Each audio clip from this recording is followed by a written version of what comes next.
On this episode of Les Roll Radio, we talk about imposter syndrome.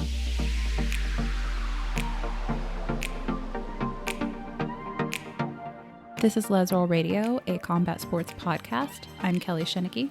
And I'm Andrea Shinnicky. Welcome to the podcast.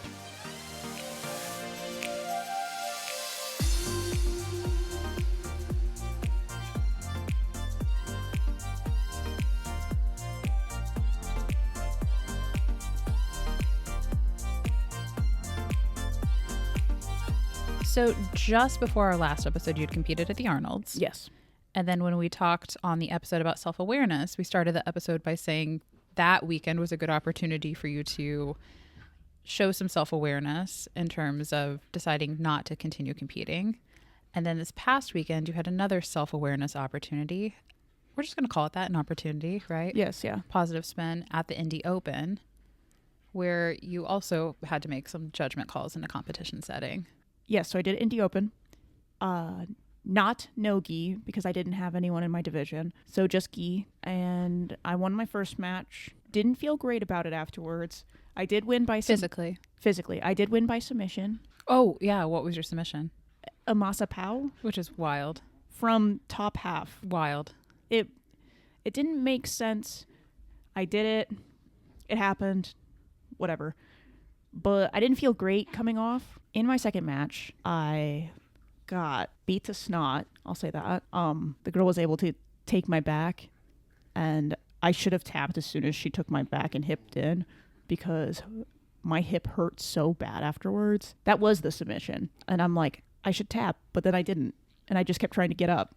And then she kept hipping in. And then I tried to get up again, and she was able to get my arm and armbar me. But I really should have just tapped before that. And so you decided to not do the Open. Yes, yeah.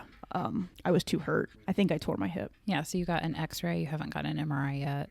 And it showed a bony spur. And based on your history and range of motion, I think your labrum's torn again. Yes, yeah. So sadly, I had to pull out of my super fight for Les Roll grappling camp. I think we were literally just saying this is going to be the first camp you're like totally healthy at, because I think I said that in the last episode. Oh, maybe. And that's not the case. It's not. I think it's the healthiest. Maybe. I mean, last year you were just pregnant, but you weren't able to do much.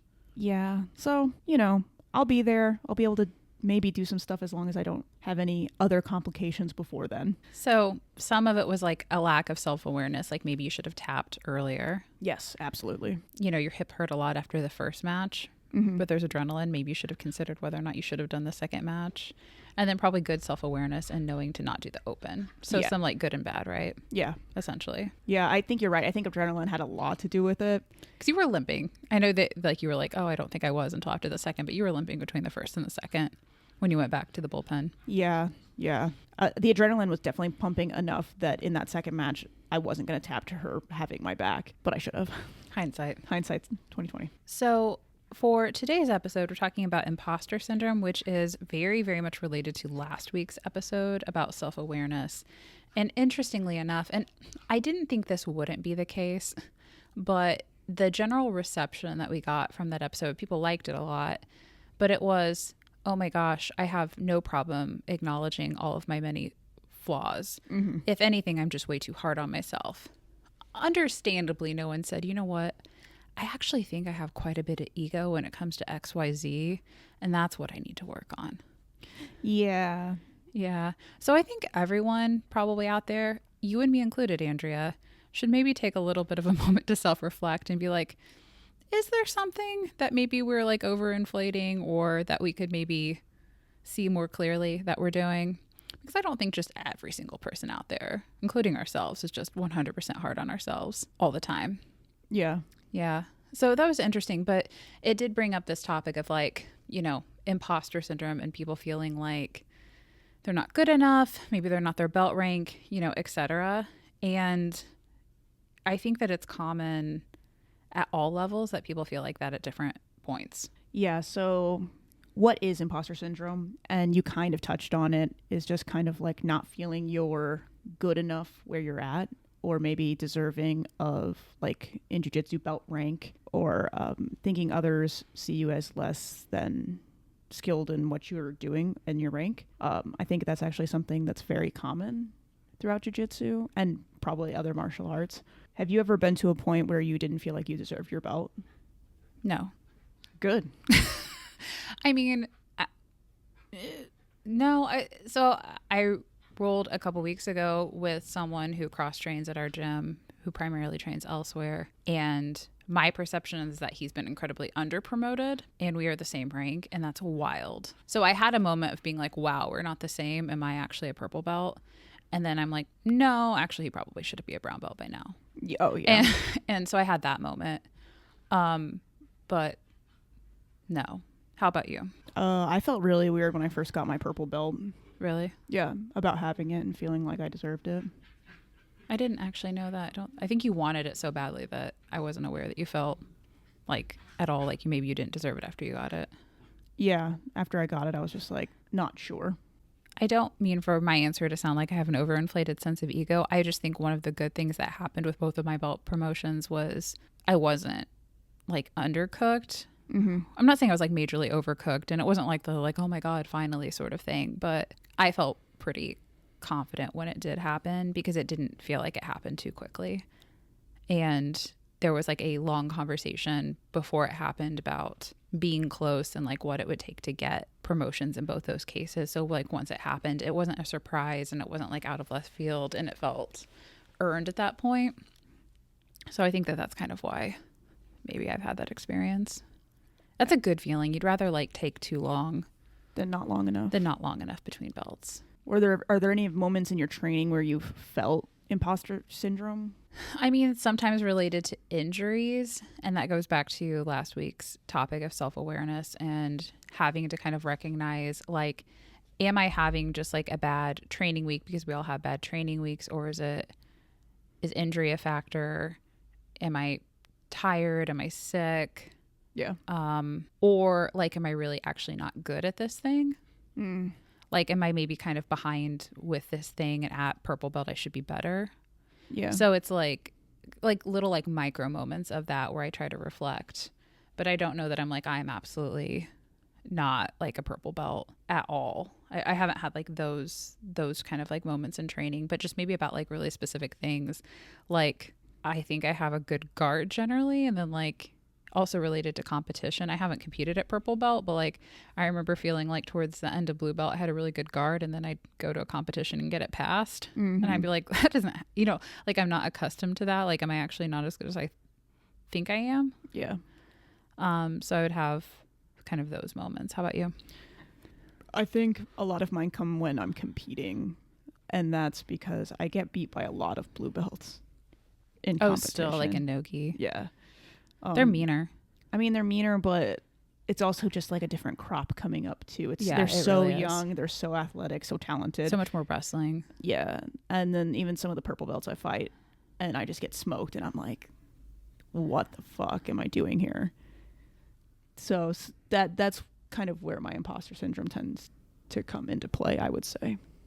I can understand that. We were just having a conversation with one of our friends too about like what her and I think our problem is with competition. And it's, I think if you're going to be really, really good at competing, aside from having to do it frequently, and a lot of those younger blue purple belts are doing it more frequently than you, a mother with a full-time job, and like can. Yeah. Right. And like all these injuries and stuff that you're coming back from.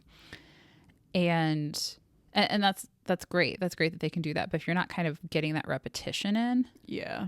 Like, it is a learned skill separate from being good at jiu-jitsu. Competing is a skill. So they have that advantage, even age and athleticism aside. But there's another thing that they have. And it's like, I think you have to care, or like not care to at least a small degree, about like getting your neck broken. Yeah. And that sounds dramatic, but I mean, like, they really just kind of like fight for God, country, and babies. And you know who does that? Our girl Salma. Yeah. Yeah. like you have to have that, like, I may come out of this fucked up sort of thing. I don't have like a drop of that in me. I do. And you do, which is why I think you're a good competitor. But like, I don't. Our dear friend, well, I don't know if I should name drop her, who we were talking to about this, doesn't either. Like, we're just like, right. Nah, like, we really like don't want to be injured. And like, you all really like your necks. I really like my neck and don't want it broken. And I'm not saying like competitors want injuries, but you have to kind of like go into a match with a little bit of a I don't give a fuck sort of attitude. Absolutely. Right. And I don't have that. So I'm just saying, I think that that can be part of imposter syndrome too, is not necessarily that someone's better than you, but sometimes people have that going on and that's hard to match. And then, you know, because it's hard to kind of acknowledge that, it's easier just to be like, well, they're a lot better than me and I suck. Yeah. So I think sometimes that's the case. That's my roundabout way of giving you a pep talk. Thanks, with homie. This younger group of people. So I think the really challenging thing about imposter syndrome, and we heard this in the discussion that folks had on our Discord about last episode on self-awareness, is it really can have a negative effect on your training and your progress. And I think that's why we thought it should be a separate episode in and of itself. Because, you know, if you're feeling imposter syndrome, that can really impact your performance, either in the gym or in a competition setting. You're probably going to be more hesitant. You might avoid challenges like hard roles because your ego is impacted, or your self-confidence is impacted, or you could just train too cautiously at times. And those can be things that, again, inhibit your growth. And then I also just think the tendency to compare yourself to others at your rank rather than focus on your own growth is like incredibly toxic. And I'm 100% guilty of this. Yeah. I'm 100% guilty of it when I have like belt or rank angst in particular. And I think it's natural. So I try not to get on people, including myself, too much about this, because I know that we say jujitsu is your own individual journey, but how else do you evaluate your progress except against other people? Mm-hmm. I mean, you kind of have to a certain degree. I think we're being disingenuous if we don't acknowledge that. So I think when you do that too much, though, and you hyperfixate on that, comparison's the thief of joy, right? And that can be really problematic. And then I also think that another way that imposter syndrome can really negatively impact training is if you need too much external validation, either from your coaches or your teammates, right? Yeah. Versus internal. So external can be really motivating, but it can become a crutch. So if you're relying too much on others to affirm your skill and you're continuing to self-doubt yourself, you know, that's problematic. Like you really need to have some internal confidence that's built up over time through self-awareness, being consistent, you know, knowing yourself and your own personal growth and the trajectory that you're on. And external validation, I think we all need it, but that internal validation is so much more valuable because it's not dependent on what others think. So it's a much more stable foundation for long-term success. And I'm curious, are you someone that wants or needs external validation from people? I want to say no, but I feel like especially long ago, it was something I desperately needed. Mm-hmm. Was hearing people tell me that I'm good and that I'm good at competing. I don't necessarily feel like I need that now. I like to hear it. I sometimes do enjoy. I appreciate that people think that. It doesn't necessarily validate how I feel about my competing. I'm using competing as an example, but my internal validation could still use some work, but I don't feel like I derive anything from the external validation. I'm not taking or it, not as much, at least. Not as much, yeah. I would say at least for me. What about you? I mean, I think that you know that I constantly question this because I would like to say that I don't care, but I'm very hyper aware that I don't get a lot of it. Yeah. I don't. And if anyone listens to this and they're like, that's not true, this is something you notice also. I don't always get like a lot of positive feedback, and it's not, I hope because people think I'm bad, but I'm like, man, I'm not ever really told I'm good at something specifically. So then I'm like, am I good at anything? And I like to think that I have good self-awareness, a good sense of what I'm good at and bad at and what I need to work on. But I think sometimes because I kind of am that way, that maybe it's not identified that I need some validation sometimes as like a gut check. Like I want it for that reason.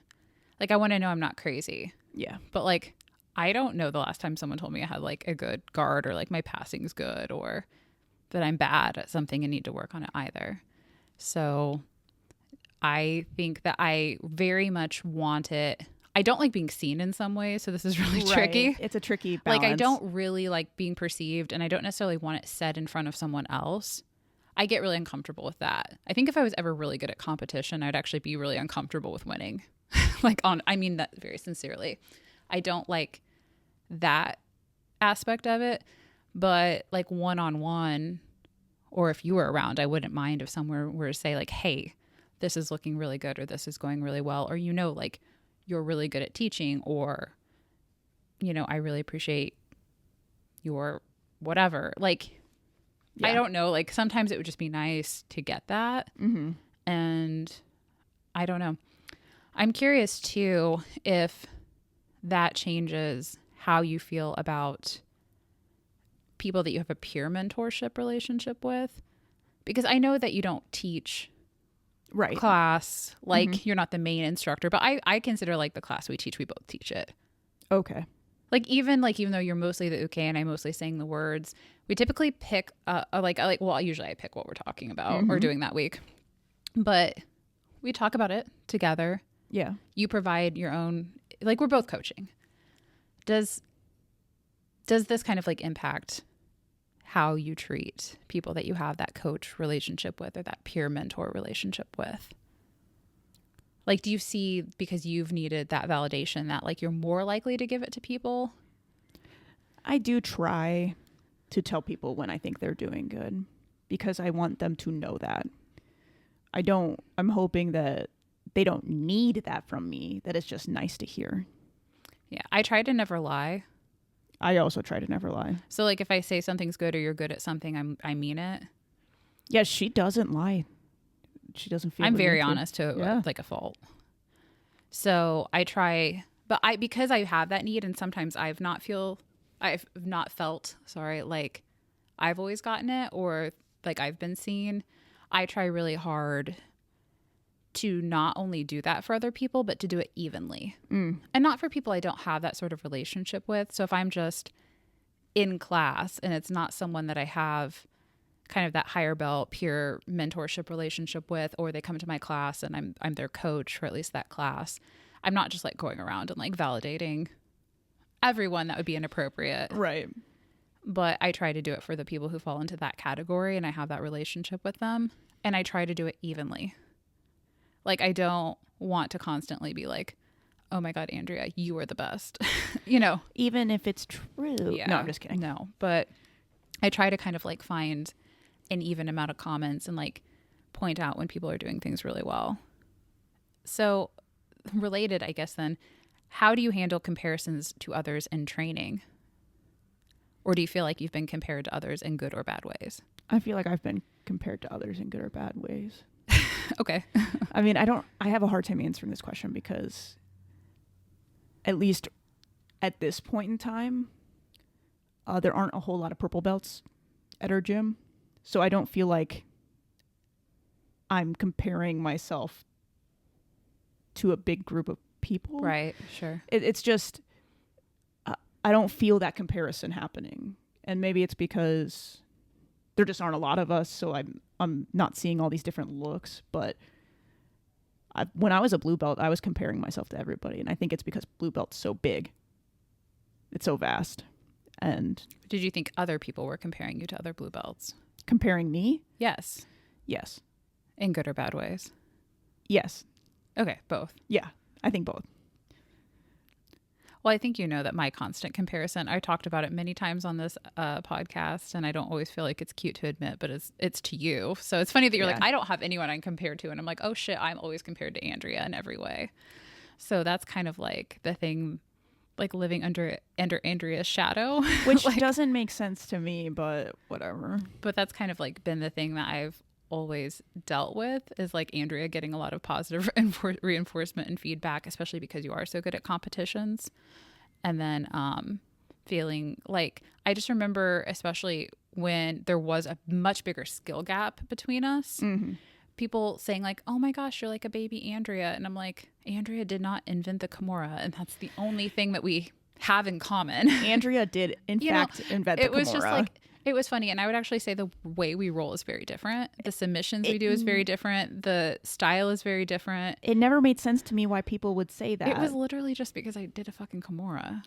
And Nothing I did invent the Kimura. Nothing else about our guards, our top game, our style of passing. I mean, even when you were a white belt, it wasn't the same it at all. was not the same at all. I played Spider Lasso as a which white I belt. would never have played. I mean, I was like a gi guard player. Like, it was wild. It was just like we weren't the same. But I got that a lot. I got that from like black belts. It wasn't even just peers. Really? Yeah, I'll tell you who after. Okay. But like, yeah, it would be like, actually, like I remember one of them was coaching us. Oh, you might be able to figure it out. Coached us at a lot of the opens. Mm-hmm. And he was like, oh my gosh, you actually have a very similar game, just like the white belt and blue belt version. And I'm like, and I'm like, I think it's because I'm too afraid to play Spider Guard in a competition, so I just am scared and in closed guard. Maybe that was the similar. I also game. invented the closed guard. Yeah, so I don't know, but no, I have dealt with that a lot. Yeah, and it's my own spouse. It must be like having like a sibling that's like really, really good at like a sport or something. Yeah, you had that. I've had one of those. Yeah, you had your youngest brother. Was a very good wrestler. Yeah, it was a very good wrestler. So like you had like the star in your family. And that's how I feel. Now you know, you're my Jake. I mean, I know how you feel. You know, like I was there. That was my childhood. Oh well. Yeah. Belt promotions. Those could be a huge trigger for imposter syndrome. Mm-hmm. You know, just thinking about how you get your new belt and the expectations from your coaches could change with the new belt, and there could be a lot of pressure that follows. So like a lot of times when people get blue belts, purple belts, you then take on this, especially as women, I would say, you take on this leadership role, and you know, that can be kind of scary, and you may not feel ready for that just because you got a new belt. And I mean, what is being ready? The myth that you need to feel ready for every promotion is wild. Your coach, I think I can say this from a coaching perspective, sees things that you don't see and you won't see. And I don't think they'll give you a belt if you don't deserve it. So hopefully. Well, I hope so. Reality is that your skill is not linear. You're not going to grow at the same rate. It's going to change. And I think just us knowing that when it comes to this imposter syndrome is you're going to feel good. Some days you're not going to feel good. You're going to learn more or you're going to feel stagnant. It's all going to change, but you're where you need to be. And try not to let that imposter syndrome slide in too far. Do you think that people around you expect more from you after a promotion, or is this just internal pressure? I mean, I think people are pretty open about that. They do sometimes. Absolutely. Like, I remember getting a blue belt and just people rolled harder with me. Oh, yeah. Right? I mean, like, that's a thing, too. And it's funny because obviously you're not a very different person that exact day.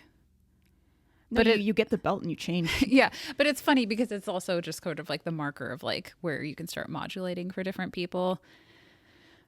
I didn't feel it as much getting my purple belt, but maybe that's because I am now one of the higher ranked people. Mm-hmm. Do you know what I mean? So it's not like the brown belt started putting it on me harder because there's only a few.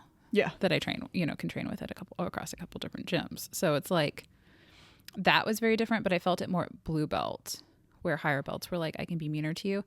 And I think I do the same thing for other people. I have like rules that I have made up that are arbitrary. Yes. Like I only tap white belts once. In a round. If even. Yeah. If I have a really, really good relationship with them, I probably don't at all. That sounds bad. I mean, like I roll with them so frequently that I feel very like comfortable flow rolling with them. I'm probably not going to at all. Like I might catch and release. Mm-hmm. But otherwise my rule is no more than once, if at all. Yeah. But then like blue belts, What's your rule for blue belts? I don't actually know what it is because I don't want to be demeaning, but I'm probably going to catch them as much. I heel hook them. In nogi. In nogi, yeah. I'm still going to catch and release if I can tell they're not comfortable with leg locks. I will fully knee. Well, I'll knee bar white belts too. Yeah. Yeah. Sorry. Not sorry.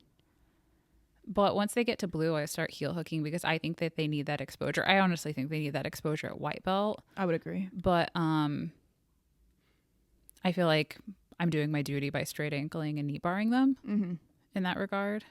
And like that's me getting them used to like leg positions. And then once they get to blue, I'm like, okay, I'm going to add in heel hooks, but it's still going to be like I look at them, eye contact, and then whatever. So like I have arbitrary rules. So I would think it would be silly to assume other people don't have those too that they've imposed on me, where they've rolled with me differently at different belt levels. Yeah. Yeah. How about you? Do you think people rolled with you differently? I don't know. Maybe. I've never really thought about it. Have you rolled with other people differently because of that? Like you've had a different expectation when someone's gotten promoted. Do you have rules? I don't have rules. Not really. I mean, I might be a little nicer to white belts because I don't want to scare them. But I'm not as aggressive with them either. I'll go to fucking town on blue belts. Yeah. You've done it long enough that, Yeah. like, I'm just ready to go. I think unless I know someone's really training for the vibes, because you know those people, the people who are just going to complain, like, not even if you're aggressive, but if you do just go for it, I just kind of, that's because I don't want to hear it. You don't care. I don't want to roll with those people. I don't either, but I don't care. okay. It's kind of the thing for me because Yeah. It's hard though. It's hard though when someone's just there for the vibes. Okay, maybe I need to not care because they're a blue belt. yeah, I don't fucking care. Yeah, sometimes I just don't want to hear it. It's not that I care. I just don't listen. In the nicest That's way really possible. hard when you're rolling with someone and you like maybe put your foot in front of their face and they're like, ew. And I'm like, that's my most recent example. I just don't care. Okay. Like I had someone complain about they thought I was mad at them because I was rolling really hard. And I'm like, no. You were actually being pretty nice. I'm like, no, I'm prepping for competition or whatever, and also I didn't feel like I was rolling very hard. You weren't. So, once you get your blue belt, I don't give a fuck. Yeah. That's for me at least. Yeah. I don't know. So I think that the answer to that essentially is people probably do roll differently. I don't think that's just internal pressure. Do you think there's a different expectation in terms of leadership? Because you were mentioning that. Oh, definitely. So for women, absolutely for women, there is, especially if you do have women's programs or the new women's come in the when new women come into the gym, it's almost like, well, you now have that leadership position. Get them to where they understand basic movements. Yeah, I think that probably does happen too. I agree with that. So how can people then overcome this imposter syndrome is the question. That is a great question. And I think that there are a couple things. So I think go back and listen to the episode on self-awareness, episode 60, because this is going to be repetitive to a certain degree, but look at long-term growth, of course, instead of short-term growth. You mentioned this earlier, that it's not linear. Yeah. So if you look at things day to day or training session to training session, you're not going to see the same sort of growth as if you look, like, let's say month to month, and you're not even going to see the same growth as you would if you looked like 6 months back or a year. So look at different kind of periods of growth. I think that helps. And while you do that, also acknowledge your progress, where you were when you started. Again, however you want to define that, you could say from the very beginning, or just, how have I changed in the last 6 months or a year? What has changed? Assuming you're training regularly during that time, because obviously you're not growing if you're not doing jujitsu. Right. And then, we talked about like not fully relying on external validation and trying to have that self-awareness, that ability to self-reflect, to reinforce your own self-confidence, which is incredibly important. But it's also okay to get external validation and to get feedback from people you trust, from coaches, mentors, training partners, and maybe ask for it if you're not getting it from people, and use that as like a crutch until you gain the internal self-confidence. Or like I said, like what I really want it to be is a gut check. And, you know, am I right about what I'm doing well and what I need to work on? Yeah. So, you know, maybe have those conversations, or just, you know, let people know that you're okay with that sort of feedback. So is there something or anything you've done that's helped you overcome imposter syndrome in training when you have felt it? I mean, the only thing I can think of really is just working hard. I mean, I can only work as hard as I can work.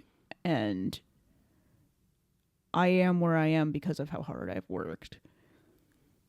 I like that answer. Yeah. So that's kind of just where I'm at with it.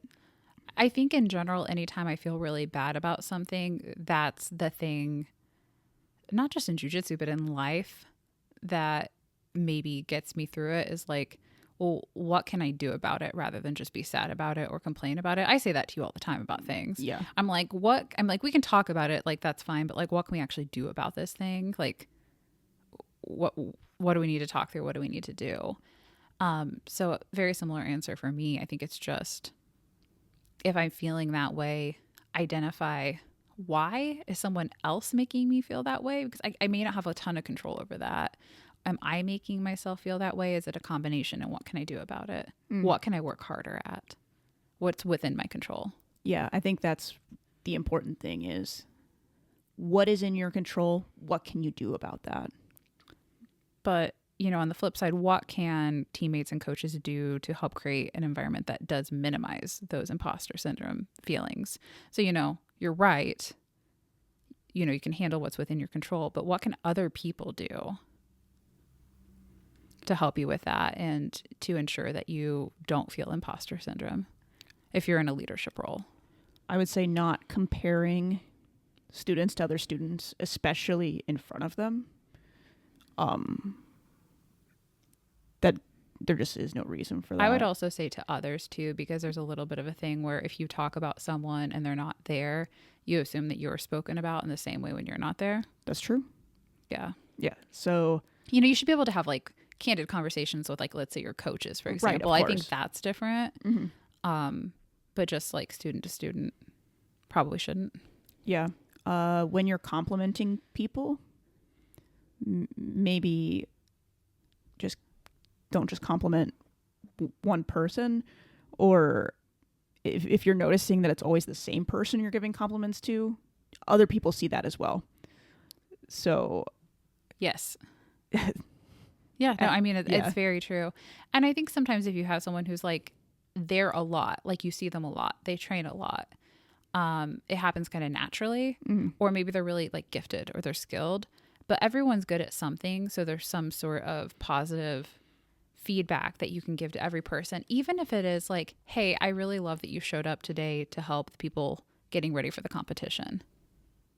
It's something even that simple, even if it's just support, even if it's not just about their skill or what they're doing in their jiu-jitsu, like anything good that they're doing. Hey, I love that you always come to the competitions to support your team. That really means a lot to me. I see that. I see you. Like anytime you can say, I see you doing this thing. I see that you've been in class more lately. You know, I see that you've really been sweeping people consistently. You're not just holding them in guard. I know that's a thing you're working on, or like whatever. You know, I see you working on this. I know you're it could be like bad. You know, like I see you're working on this right now. I know that's not your A game. I know you feel like you're still struggling through it, but I see you working hard. But I see you working on it. Yeah. And that's progress, and it's going to end up, you know, you're going to end up better for it. Like I just think anything where you can say, I see something you're doing and acknowledging it, even if it's not a good thing that's happening. I don't mean bad, but you know what I mean? Like even if it's something someone's struggling through, can be really beneficial. So just a reminder, we do have a Discord. It's linked to in the show notes, and it's linked to in our bio on social media. And for every episode, we have a podcast episode channel. And there's a little bit of chat that goes on about the episodes. So if you are someone who listens to these episodes and wants to be part of that conversation, you should join the Discord. I mean, there are other channels you can post in about other things all the time. I'd really like to start using the technique channel more. We haven't really been. But yeah, join us there or just on social media and continue this conversation because we want your thoughts and your feedback. And we don't want this just to exist in a vacuum. Yep, we appreciate it. So we had a couple listener questions, and I will start with the first one. Yeah. And I'm also going to answer it if that's okay initially first. I have a quick answer. Oh, do you want to give the quick answer first? Yes. So ask the question. I'll give a quick answer. So the question was advice for overcoming gym trauma, and I did ask for a little bit more context. If this was like coach trauma or if this was something happened with a person in the gym trauma, and it was like a little bit of both. Okay. My advice is get professional help. Wow, you copied my advice. I think your advice is more... I think your advice is better, but that is okay. You're just my going to do like answer. the too long didn't read version, too Yeah. long didn't listen. Okay. So my advice is if you are struggling in the gym for some reason because there's either something happening currently or has happened in the past and it's triggering for you in some way, know that probably most of us, if not all of us, have been there. And it is incredibly important that you are training someplace where you feel comfortable expecting your coach to help you with that problem insofar as it means they're curating and creating a safe training environment for you, right? So your coach's role is to make sure your training environment is safe. Yes, absolutely. So that could be removing a problematic person. That could be removing a problematic coach. It may be you removing yourself if that doesn't happen and your coach maybe is the problematic person or isn't handling the situation. This could look like maybe you have panic attacks. There's so many examples. And you need to be able to communicate to your coach, hey, if I need to leave abruptly in class, this is what's going on, whatever, right? And then a good coach will understand that and not be like, hey, where are you going? Yeah. Not draw attention to it, not send someone off to go check on you, whatever. Like the coach's job is to say, okay, what is the thing? And maybe ask too, what can I do to support you in that thing? Yes. I want to say this with like my full chest, and I just want everyone to hear this and try to internalize it. Your coach is not a therapist. And even if your coach was a therapist, they are not your therapist. And it is not only problematic, but it is irresponsible for your coach to cross that line and cross that boundary and provide you with mental health support. And that may be very, very hard for them because they have probably dealt with something similar in their personal life. They may be a smart, intelligent person. They may be trauma informed. They may be in therapy themselves, but they, again, are not your therapist. And it is actually harmful and irresponsible for them to act as if they are. Absolutely. Right? It's just like practicing medicine without a license. It really, truly is very problematic.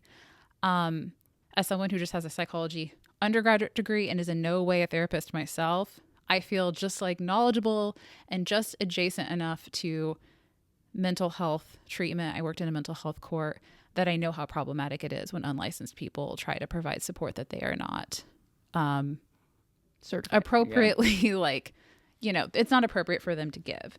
It can create really unhealthy coping mechanisms. It may discourage that person from seeking professional help. And then again, it blurs a boundary where there's already an implicit hierarchy when it comes to coaches and students. It is inherent in that relationship. And then it puts you in more of a relationship of a person being above you, giving you advice, support, whatever, beyond their role. Yeah. It becomes more paternalistic. So I just think that this is not me trying to not be serious about this question, but rather give this person a very serious answer because I care very deeply. Yeah.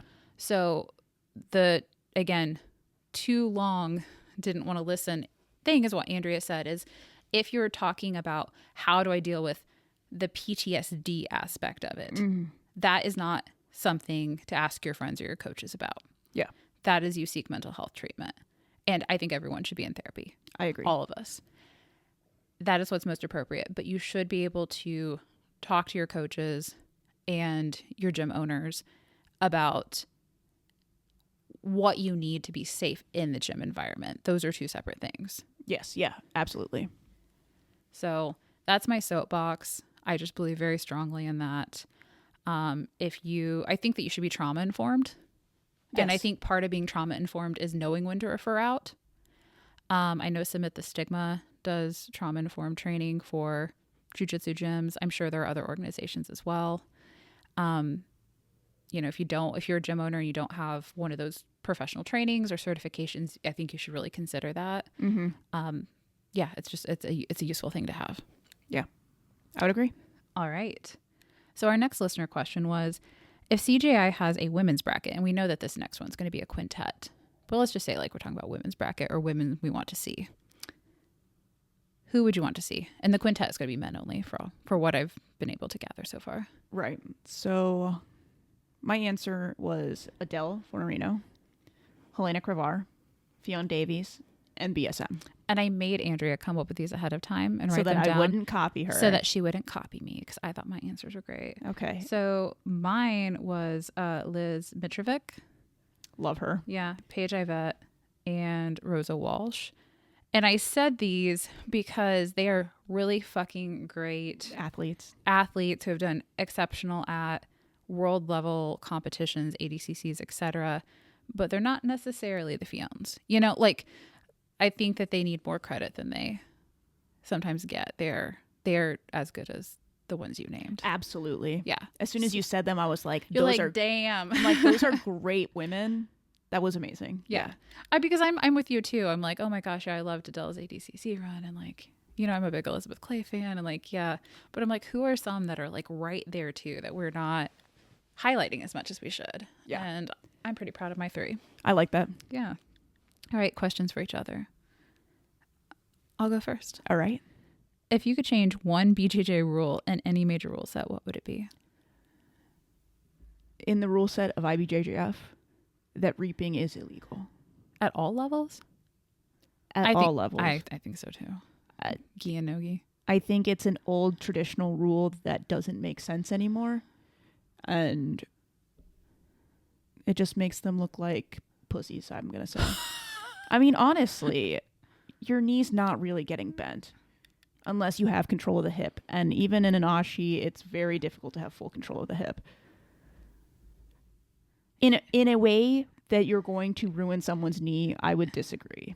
I mean, also, if you're reaping, you're also probably doing another leg attack simultaneously to it, which you could tap to. Like, I mean, just tap if it's a problem. Isn't that the case for anything? Yes. Tap if it's a problem. So that's mine. What about you? Similar. I would say reaping. I don't know if I would just be wild and say gi and no gi and white belt and everything. I'd be really scared if white belts were reaping. Maybe blue belt and above. I don't know. I do think that the fact that the only legal leg attack until you get to brown belt at IBJJF is a straight ankle is incredibly problematic. Yeah. I think it's an old school paternalistic sort of, I don't even think it's about harm, but it's like learn real jiu-jitsu and learn how to pass the guard sort of thing, which is kind of silly. And I don't think is relevant anymore. Like, I get that. Like, I love leg attacks, but I try to ensure that my passing's just as good. Like, it's a point of pride for me that I'm not just like falling back for leg attacks, but that I'm known for being able to pass and like come on top too. Yeah, it's a very old school way of thinking, like dirty leg lockers kind of thing. Yeah, and I think just because someone does something in a competition setting doesn't mean they don't have like holistic jiu-jitsu. Like, they probably just have a game plan and like a thing that they're particularly adept at.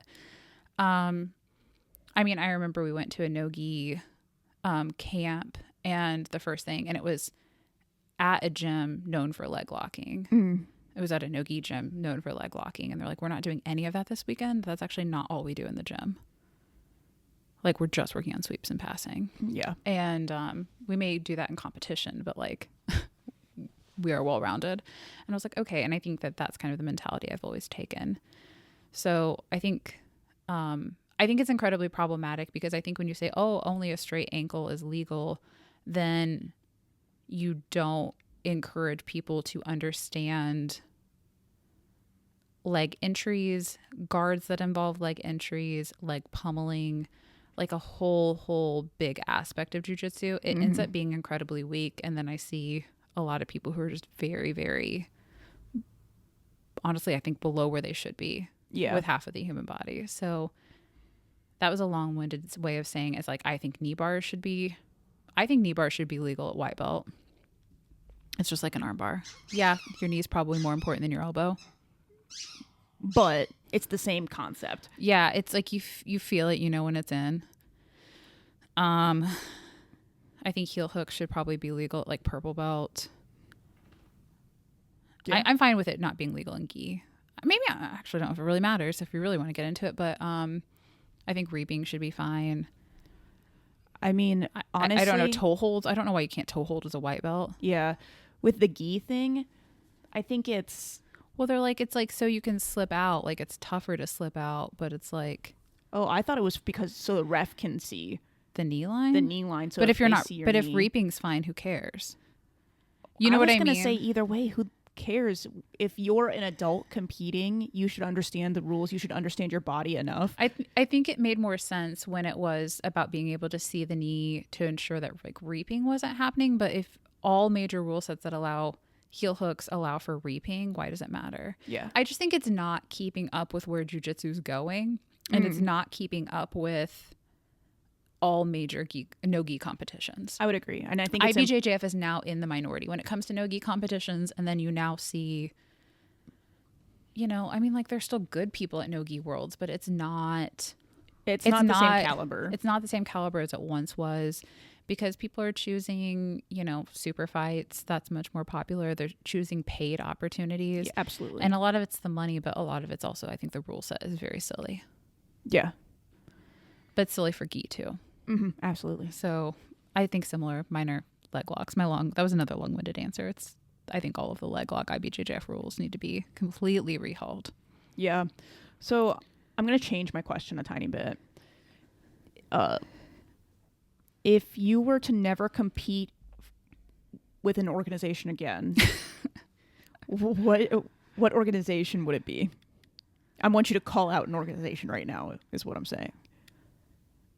Like, based on what? The rule set? Sure. Well, I mean, that's really wild. I think IBJJF has one of the worst rule sets. And I think that, like, a lot of, like, Fuji's grappling industries, at least for gi, follow them. I was going to say Fuji. I mean, yeah, honestly, like, they follow IBJJF. So, like, if I'm going to say top-down IBJJF, but it's such a well-run tournament, and it's such a good organization. Like when I hate on it, it's because I want it to be better. Because I like it. Yeah. Fuji's kind of fucking suck. But I'm just, like, a big believer in, like, we want local tournaments for people to compete in. So, like, why be a dick to local organizers who are doing their best? That is a thing I really hate. And people like to shit on Fuji's, but I'm like, are you running a tournament series and are you doing better? And the answer is usually no. The answer is always no. Unless you're Craig Jones and you're like, yeah, I am. I'm doing one better than ADCC. Like, very few people are complaining and then backing it up with making their own tournament. Yeah, so absolutely. I don't know. We want these tournaments. We want our students to have and ourselves to have opportunities to compete. So I don't want to shit on like the small local ones.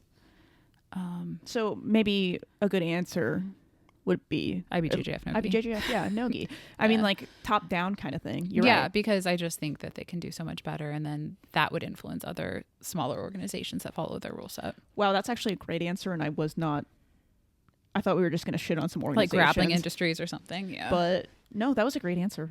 I appreciate that. I don't know. Like there's so many others that are so much more not well run, and I would love to shit on. But again, I think they're doing their best, and I'm not gonna kick someone who's trying to do their best. Yeah, I could say all of them that don't let trans folks compete. Oh yeah, as they should. Well, that's all of them basically. Fuck all of them. Fuck all of them. Yeah. So that too. I thought it was a good answer. What's yours? what you just said. Was it actually? I mean, Or did you kind of. copy me? Well, okay. So you didn't have me answer this question before you answered, like you did with the CGI one. So what you said. Okay. Copycat, whatever. All right. What things do we have coming up? So coming up, Les Roll Queer Grappling Camp, and that's in Fishers, Indiana, April 4th through the 6th. And Role Model Women's Only Grappling Camp, and that's in Plainfield, Indiana. That's July 11th through the 13th. Maybe some competitions if Andrea heals herself.